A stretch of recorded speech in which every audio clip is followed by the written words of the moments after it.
Hello and welcome back to One Starfish, where our mission is to help change the world one person at a time. And I'm really excited for our guest today. This is Jeni. She's from Arizona. She's a real estate investor for the last 5 years. I'm excited to learn about that. She's also a transformational coach. She's two growing children. And I'm excited to kind of dive into what she wants to help transform people and what her mission is. So Jeni, welcome to the show. Thanks for jumping on. Hi, thanks, Angela, and thanks for inviting me. Awesome. So tell us a little bit of like what got you into real estate, what got you to coaching, what's kind of your mission? There's a lot of questions in one. Where did you come from before that? Like what was the change into what you're doing now? Yes, it was actually a dream for me to move out of. I originally came from Wisconsin before I moved to Arizona. That was 5 years ago. I was working corporate, and to be honest, I started at a young age in the real estate industry. I got into real estate probably when I was age 21. That young, kind of got put into a desk and trained in 3 days to be a loan officer. And my journey kind of took off from there. I did dabble in the financial industry in Wisconsin as well. Like I said, being in corporate for actually 20 years. I worked my way up all the way in the ladder to be an underwriter in business, underwriting in business, and also in agriculture lending. I didn't know what was next. And for me, once my son and my kids were older, they were both in college, I decided for me to move away. It was time for me to move away. And it was a dream since high school to move out of state. Of course, somewhere a little bit warmer, because in Wisconsin it was colder. I'm with you there. I'm with you there. I also had like a dream with palm trees. And then too, being in college, I did put myself in college too, along with my kids. And I got into business management. So working on my last year in college, I decided that I'm going to have my own business. I didn't know exactly what that was going to be. But of course, being in business, it then took me back into real estate, where I first originally started, which is funny as well. But it was between real estate and life insurance.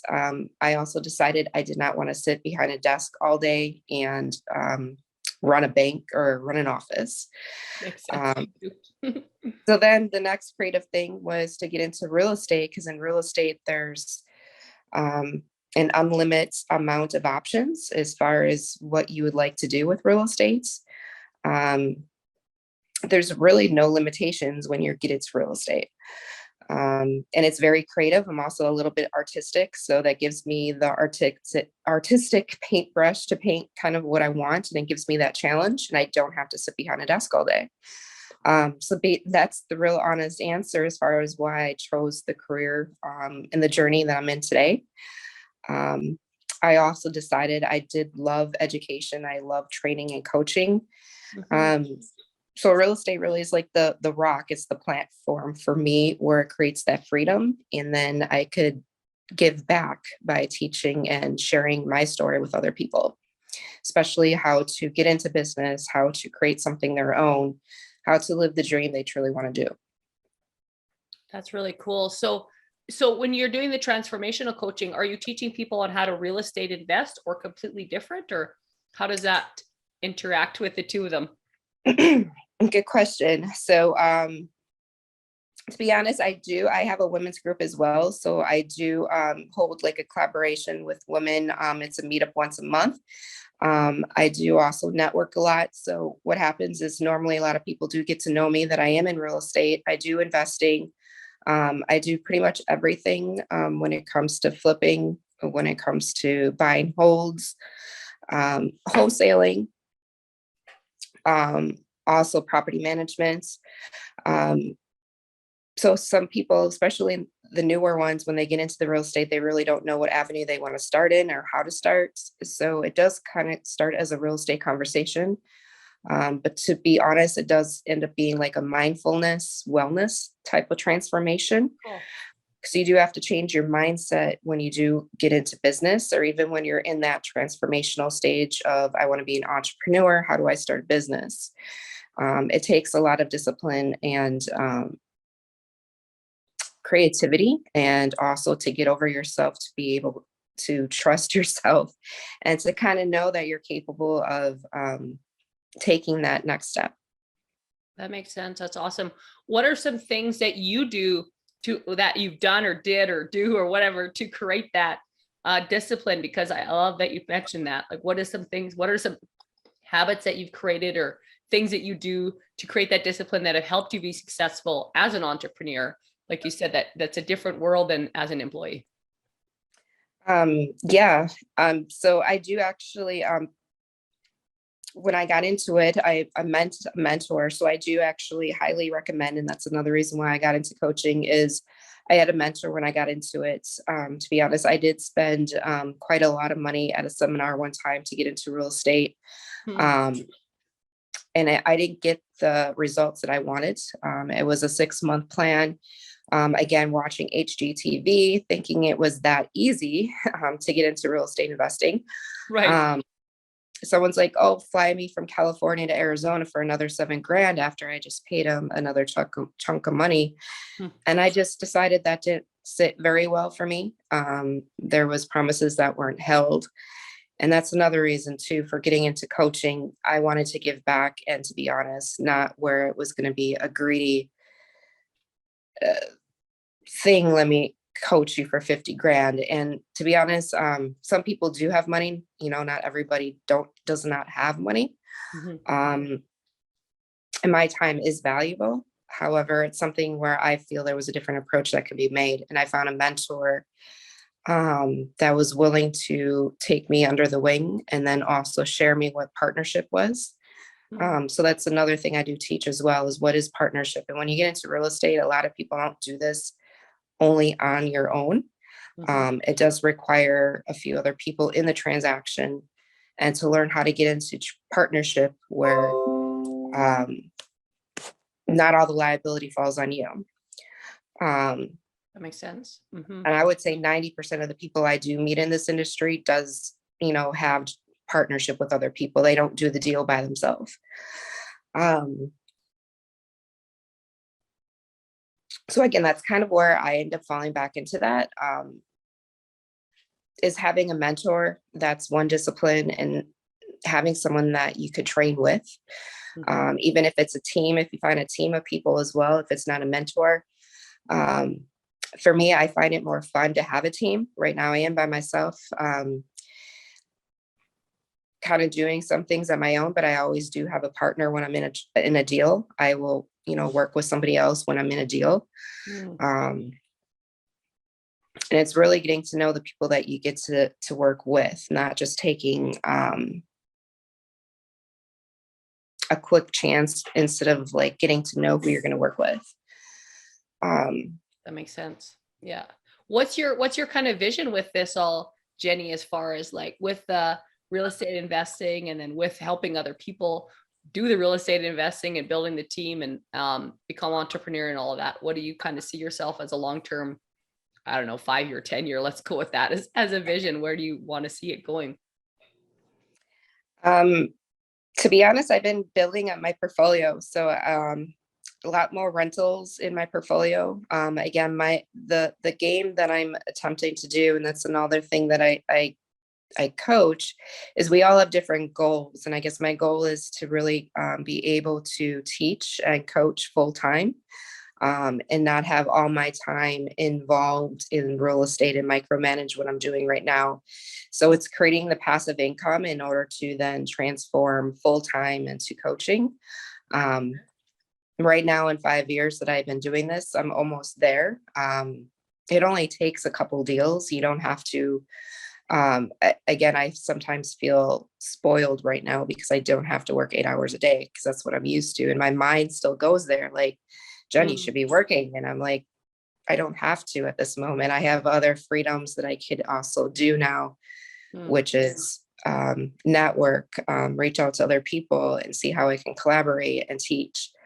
So that's really my goal, is to have more rental properties, more passive income, even get into apartments. That's my next step right now,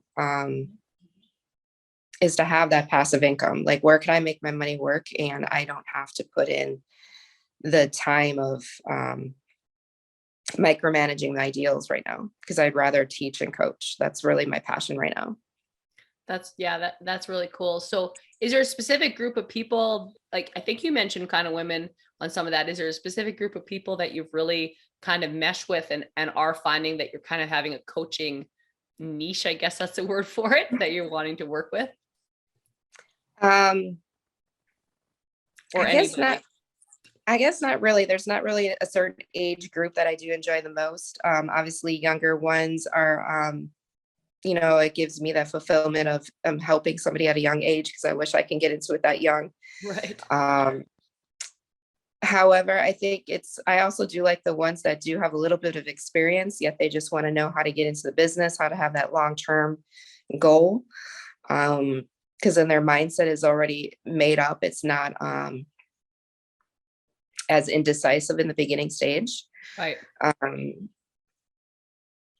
But I mean, there's no really set age group. I also enjoy, older women where they may be teachers or they want to just get out of corporate. Again, same thing where I get to, like, nobody likes working forever and they want to see a way out. They want to see where they could actually follow their dream. And I guess that's another part where I do enjoy. So I guess I enjoy all different stages of life, because it's just to see someone meet their goal. It's exciting to see that I could help them get to that next step.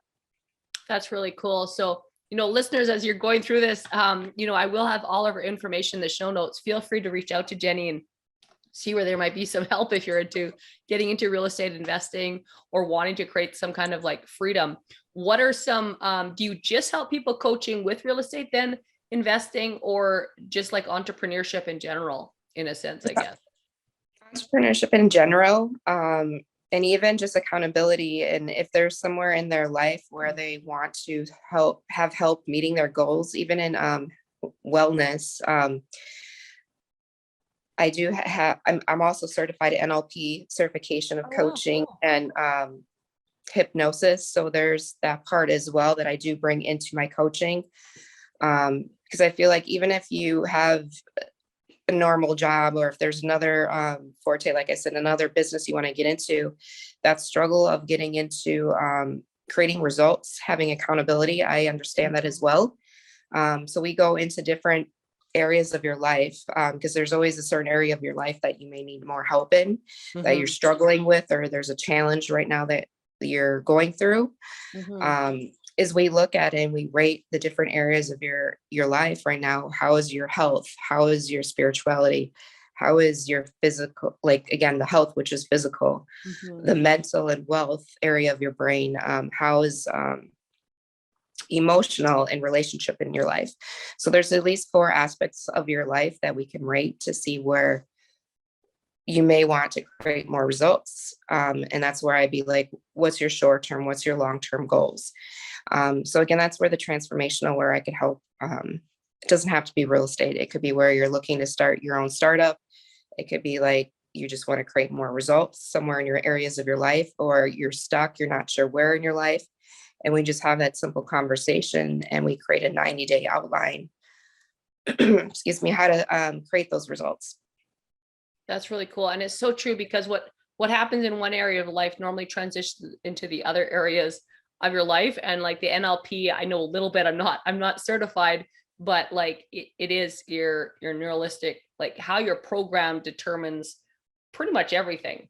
And so if you can figure out, is that kind of what you help people, like figure out how they're programmed, where that came from, so that they can dig back and unprogram themselves and reprogram themselves, I guess, at the same time, create those new like highways in their brain, or however you want to picture it, so they can think differently.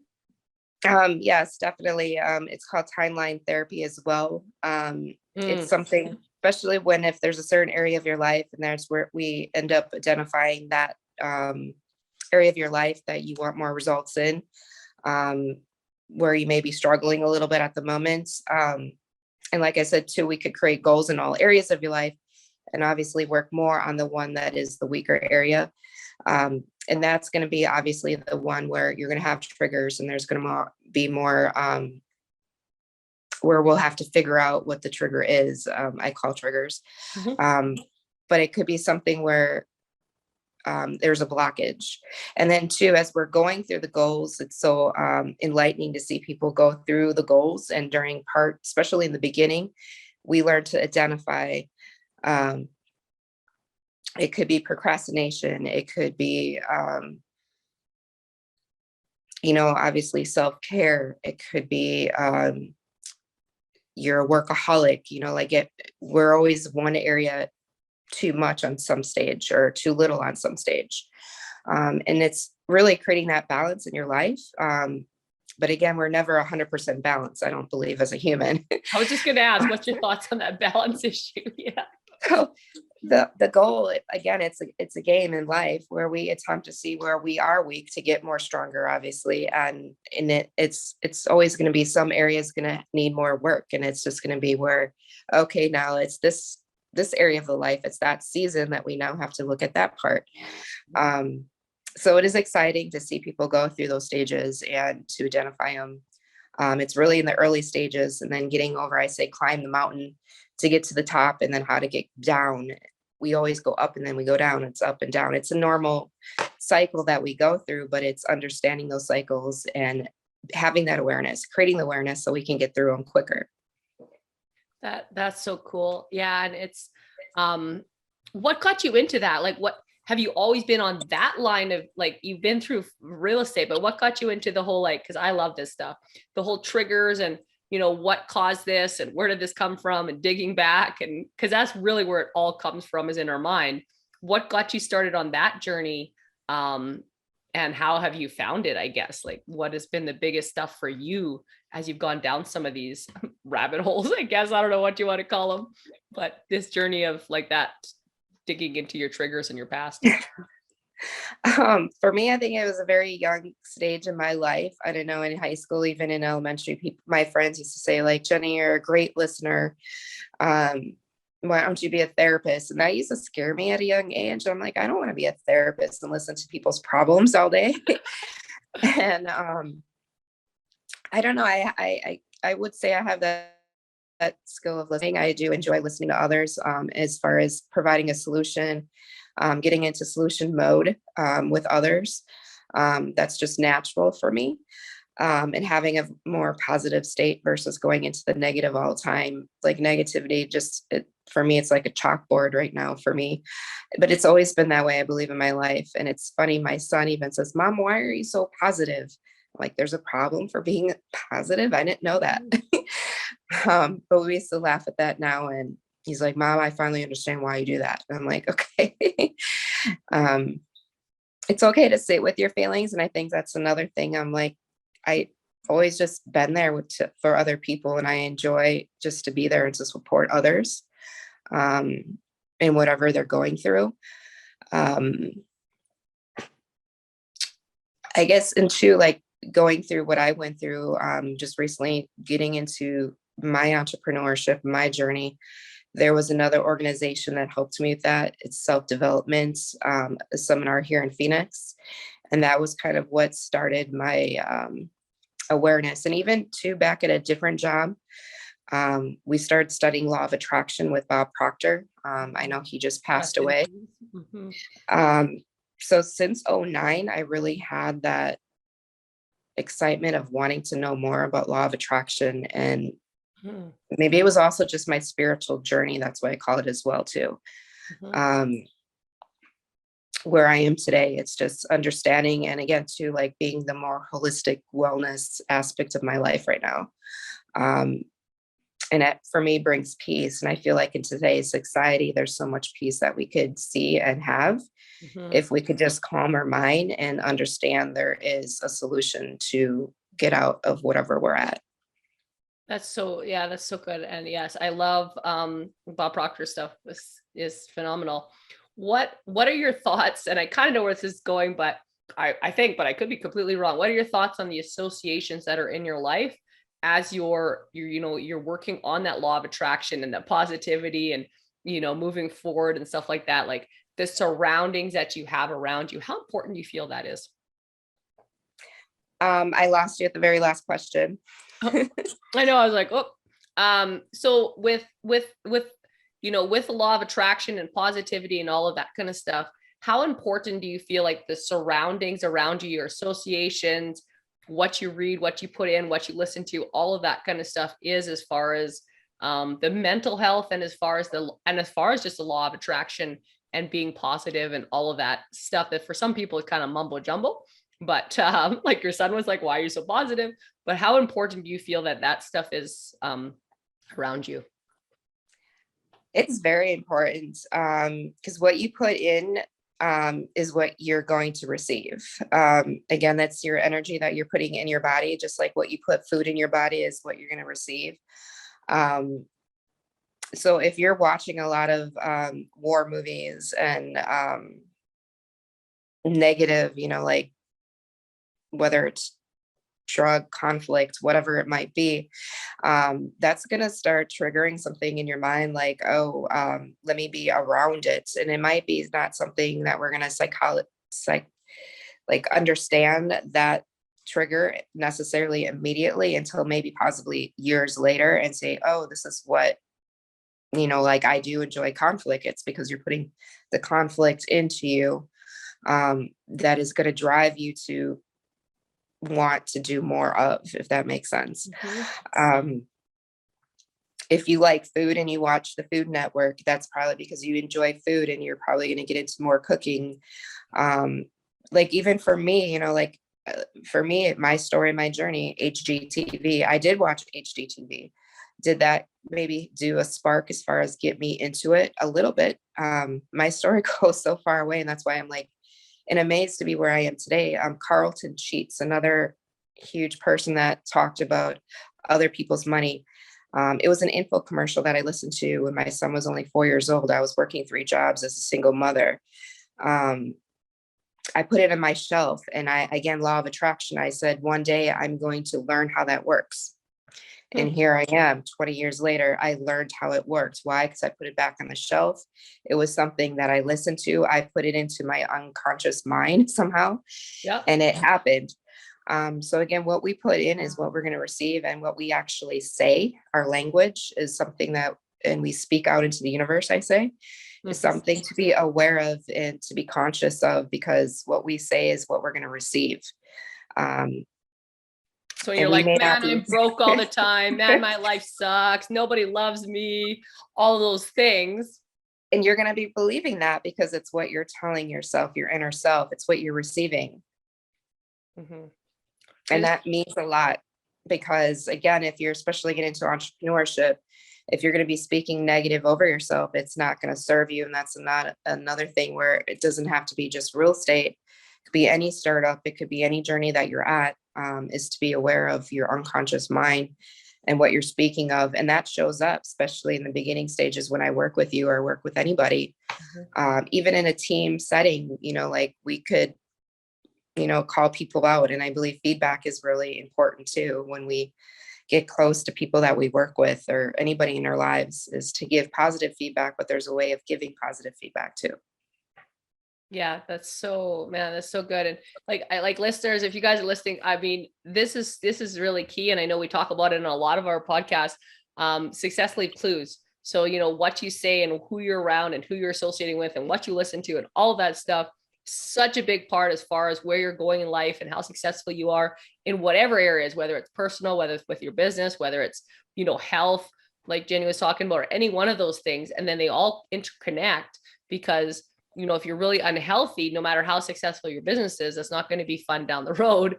Or if you're really, doing really well successfully in your business and your relationships are suffering, then you're like kind of lonely and rich, and you don't want to do that either. So you kind of want a combination of everything, which is what Jeni works on, which I think is just, absolutely incredible, because it's so important what we think about, we bring about, and what we talk about, is what happens. And, surrounding yourself with people that are like-minded.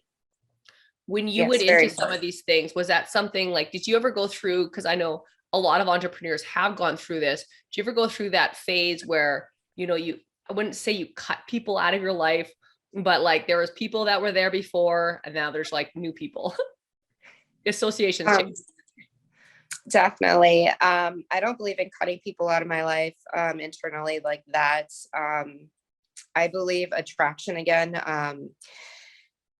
So there's going to be people that are being weeded out of your life. And that's, again, due to attraction. There's going to be people where they just don't want to support you anymore based on your level. And they don't believe in the values that you believe in now, because your values are then transformation. They're transforming over time into a different level.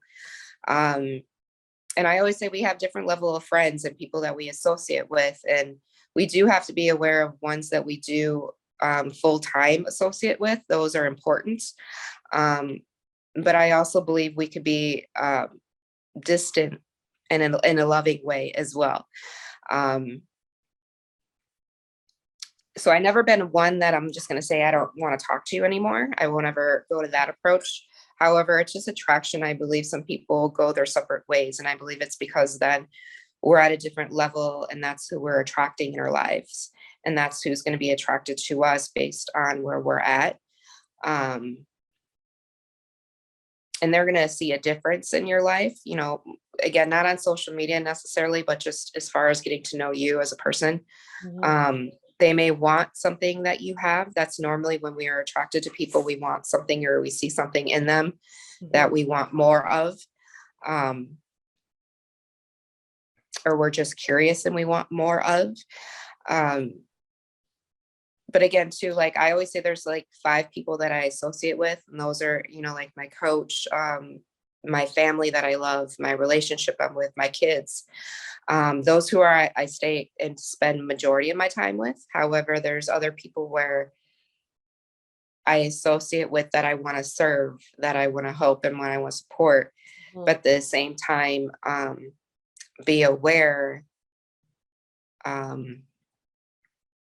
that I also keep them at a distance. You know, like I think we all have our own, I call issues or things that we're solving in our life.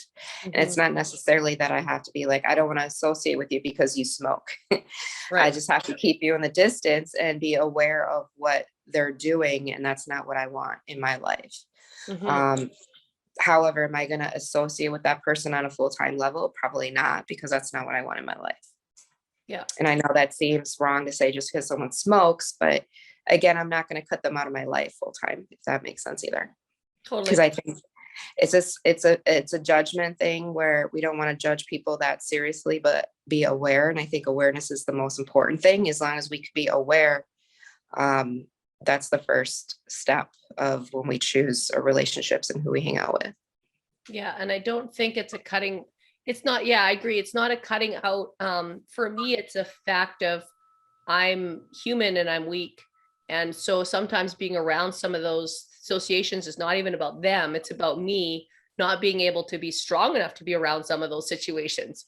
And so I have to like limit what I'm around, because I know where my weaknesses is. Like if you're, you know, a recovering alcoholic or something like that, to go to the bar, it's not that the bar itself is bad, but for you, that might not be a good place to be, or whatever your triggers are yourself, because we all have our own triggers. So that's really important for me. Like being around negativity all the time, it's not about that. It's about that it seeps into me, so that I have to limit it, because I don't have a strong enough shield to be able to handle it. So I love that you say that. So in wrapping up, I have a few final questions I'd like to go over. And then if there's anything else you want to leave the listeners with, of course. First final question is, if someone's looking for their purpose, I feel like you found your purpose, and that's a big thing people talk about. I want to find my purpose. Like, what am I here for? All that kind of stuff. If someone's looking for their purpose, what's one sentence that you would say that could help them find it?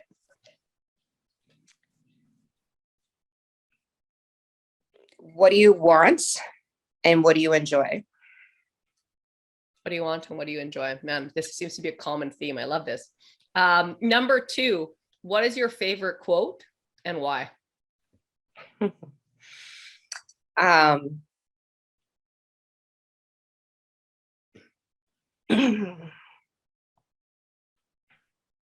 Wow. And kind of like threw me off there. I have this thing about not being able to remember. I just have this memory thing where I don't remember. There's so many quotes that I do enjoy. I always know all things are possible. Like EJ is one of my favorite, or SK.